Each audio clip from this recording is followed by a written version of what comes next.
Хай, хүүгээ цэцэрлэгт нь хүргэж үгээ.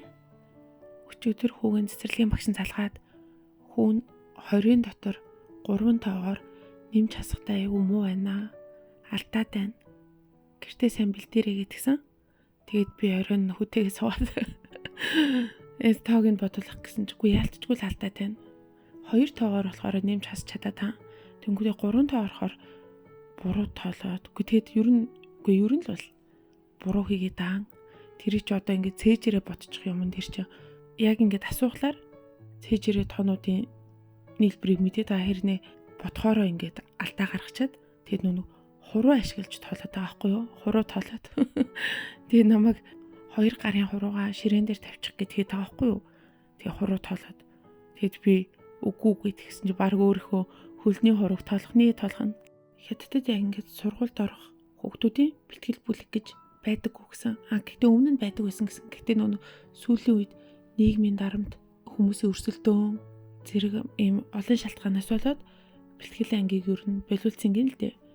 Тэгэд яг ингээд 0 суурьтай одоо суургүй шахуу хүүхдүүд ингээд 1-р ангидаа суугаад тэгээ хичээлээ сураад эхэлнэ. Тэрнээс өмнө битгий хүүхдүүдийг өрсөлдүүлээд ингээд өрсөлдөөнийг хэтэрхий эрт болгоотой гэдэг ийм утгаар бас тэгсэн бэлээ. Тийм болохоор ер нь одоо бол юу ингээд үзэг харандаж барьж чадахгүй хичээлд орж болохгүй болохоор яг цэцэрлэгийн ахлах бүлгээс эхлээд ингээд юм. За яг бэлтгэл анги гэж ярьдгүй зүгээр холбох үе гэдэг ч тийм. Тэрэндээ болохоор хичээл хэрхэн хийх үү, хэрхэн зөв суух уу, үзэг балаа хэрхэн барих уу, хичээлийн зүнхийг яаж бэлтэх үү. Тэгээд нэг ойр зургийн хідэн ханцтай, үсгтэй, тэгээд нэг 100-ын дотор нэмж хасдаг нэг ийм шаардлагуудыг бол цэцэрлэг дээрээ тавиад тэгээд тэрийгэ хүүхдүүд нь төгсөөд тэгэд бага ангид орд юм билээ. Тэгэд үүнээс гадна бас биеийн тамирын шаардлага байдаг. Энэ нь болохоор дээс тоглох. Багш нас хүүг маань дээс ингээд үргэлжлүүлээд сайн тоглохгүй байна. 2 хөлөө ингээд зэрэг үсрэхгүй. Ээлжилж үсрээд байна. Энэ дээр нь бас бэлдэрээ гэдгсэн. Нөхөр үйт хоёр болохоор яг энэ талаар нь их ингээд хүчлэлтгүй байхгүй юу? Тэгсэн чинь хүчлэхгүй байх чинь бас болохгүй юм байна.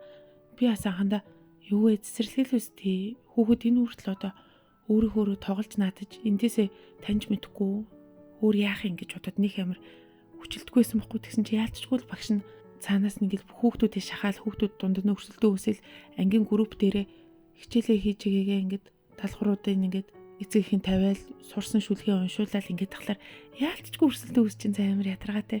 Тэгээд хүүхдүүд тэгээд хахад ямар хүүгээ тэгээд ганцаар ингээд эн чинь цэцэрлэг үегээд байгаад иж болохгүй шүү дээ. Тэгээд яалтчгүй л өрсөлдүүлэл явчихна да.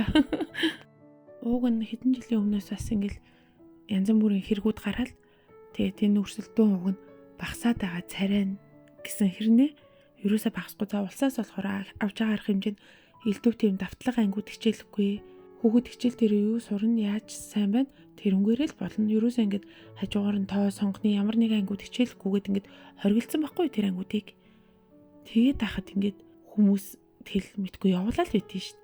Дээр нөгөө нөхрийн ажлынхан газрын хүн ирээд юм ярьсан байхгүй тэгсэн чинь бас ер нь бидний үеийг тэгчээд хүүхэд нь бас манай үдээ цэцүү тэгчээд цэцэрлэгээ тарчаад амар олон юм сургалт тамжаа ийм тиймээ төгөлдөр хуур усан байсан ингээл бүр нэмэлт хитрхи олон юм авдаг за. Тэгээд өөрөө болохоор яах вэ би энэний төлөө ажиллаж байгаа юм чинь би хажууд нь байж чадахгүй ажил хийж байгаа юм чинь энэ мөнгөө би хүүхдээ ингэж л хүмүүжүүлэхэд зарцуулна гэдгийг таахгүй юу. Тэгээд мэдгүй манай хүүхд болохоор ер нь бас бит хоёр хэрэндээ л нэмэлт ангиудад усан байсан ролик энтер гэд хэрэндээ явуулаад байгаа гэж бодсон чи бас ёо тэдний хажууд бүр юу ч за. Гэтэ ихэнх хүүхдүүд амар хичээл цэцэрлэгээ тарчаад амар их ангиудад явдаг.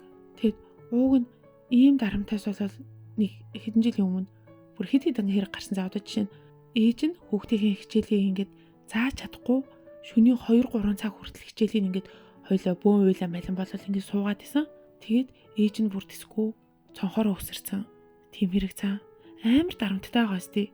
Энэ болохоор бодит байдал дээр байдаг гэд ингээд амар олон хүмүүс ингээд шүүмжилсэн цаа.